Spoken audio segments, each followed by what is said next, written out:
திருப்பூரில் கணவன், குழந்தைகள் கண்முன்னே 27 வயதான இளம்பெண் கூட்டு பாலியல் பலாத்காரம் செய்யப்பட்ட கொடூர சம்பவம் அதிர்ச்சியை ஏற்படுத்தியுள்ளது.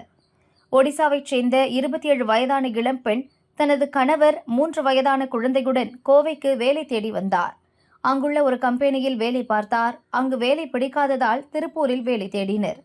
வேலை செட் ஆகாததால் ஒடிசாவுக்கே போய்விடலாம் என்று முடிவெடுத்து திருப்பூர் ரயில்வே ஸ்டேஷன் செல்ல முடிவு செய்தனர். முன்னதாக ரயில்வே ஸ்டேஷன் பக்கத்தில் உள்ள புஷ்பா பஸ் ஸ்டாண்டில் சிறிது நேரம் ஓய்வெடுத்தனர். இதை நோட்டமிட்ட பீகாரைச் சேர்ந்த 24 வயது முகமது நதீம், 25 வயது முகமது டானிஸ், 17 வயதான சிறுவன் ஆகிய 3 பேர் தம்பதியிடம் பேச்சு கொடுத்தனர். தாங்கள் வேலை பார்க்கும் பனியன் கம்பெனியில் வேலை இருப்பதாக கூறி தங்கள் அறைக்கு அழைத்து சென்றனர். இரவில் இங்கேயே தங்கிவிட்டு காலையில் கம்பெனிக்கு போகலாம் என்று கூறினர்.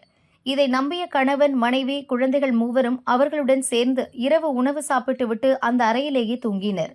சபல புத்தி கொண்ட முகமது நதீம், முகமது டானிஸ் மற்றும் சிறுவன் ஏற்கனவே ஒரு சதித்திட்டம் போட்டு வைத்திருந்தனர். அதன்படி நள்ளிரவில் மூவரும் எழும்பினர். குழந்தை கழுத்தில் கத்தியை வைத்து கொன்று விடுவோம் என்று மிரட்டினர்.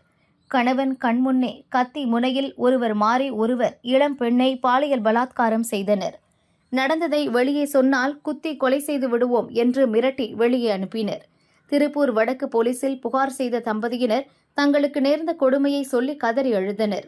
விசாரணை முடிவில் கூட்டு பலாத்காரம் செய்த பீகாரைச் சேர்ந்த 3 கயவர்களையும் போலீசார் கைது செய்தனர். இந்த சம்பவம் திருப்பூரில் அதிர்ச்சியை ஏற்படுத்தியுள்ளது.